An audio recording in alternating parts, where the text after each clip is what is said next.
ஒரு அழகான கிராமத்தில் ஒரு குடும்பம் வசித்து வந்தது. அந்த குடும்பத்தில் அப்பா, அம்மா, இரு சிறுமிகள், தாத்தா இருந்தனர். அந்த அழகான குடும்பம் எப்போதும் சந்தோஷமாக இருந்தனர். அக்கா மற்றும் தங்கை இருவரும் எப்போதும் மகிழ்ச்சியாக அவர்கள் வீட்டின் பக்கத்தில் உள்ள காட்டில் விளையாண்டு கொண்டிருப்பார்கள். அக்காவின் பெயர் அபி, தங்கையின் பெயர் கவி. அபிக்கு 5 வயது, கவிக்கு 3 வயது. அவர்களின் அப்பா தினமும் வேலைக்கு சென்று இரவு வந்து விடுவார். அவர்கள் காட்டில் ஆடு, மாடு, கோழி வளர்த்து வந்தனர். அதோடு சிறு சிறு விவசாயமும் பார்த்து வந்தனர். அவர்களின் வீடு கான்கிரீட்டால் போடப்பட்டு மேலே ஓலை மேயப்பட்ட அழகான ஒரு சிறு வீடு. அவர்களின் வீட்டின் பக்கத்தில் ஒரு குட்டி சாலையில் தாத்தா வசித்து வந்தார். எப்போதும் இரவு நேரத்தில் ஒரு கட்டலில் தாத்தாவோடு சேர்ந்து இரு சிறுமிகளும் கதை கேட்டுக்கொண்டு தூங்குவர். மிகவும் அழகான வாழ்க்கை. அதே ஊரில் தாத்தா பாட்டி வீடும் இருந்தது. அடிக்கடி அங்கேயும் போய் வருவார்கள்.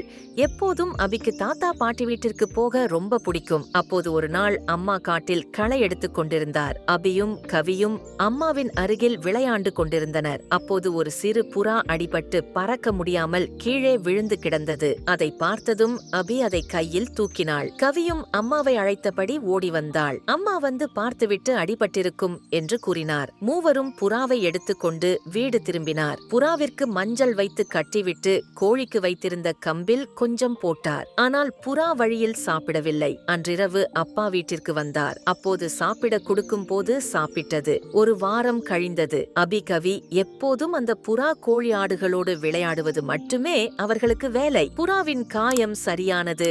கொஞ்சம் கொஞ்சமாக பறக்க தொடங்கியது. சிறுமிகள் இருவருக்கும் ஒரே கஷ்டம், நம்மை விட்டு புறா போய்விடுமோ என்று. மறுபடியும் கதையை நாளைக்கு பார்க்கலாம். ஓகே, பாய்.